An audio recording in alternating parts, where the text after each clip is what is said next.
adressen som är upplagd för henne, men hon har inte fått den mejladressen än, för hon är fortfarande som SE. Linnea ska sova. Linnea drar. Linnea sleeping.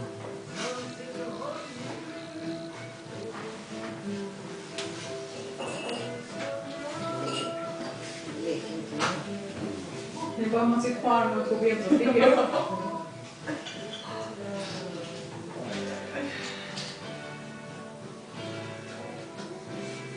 Och det är inte alla våra kunder som inte kommer fram. Ja. Ja, vi har alltid haft SE-adresser. Då har vi sagt att de som har migrerat bör ju få sina SE-mail vidarebefordrade till sina com-mail. Ja. Nej, de inte gjort.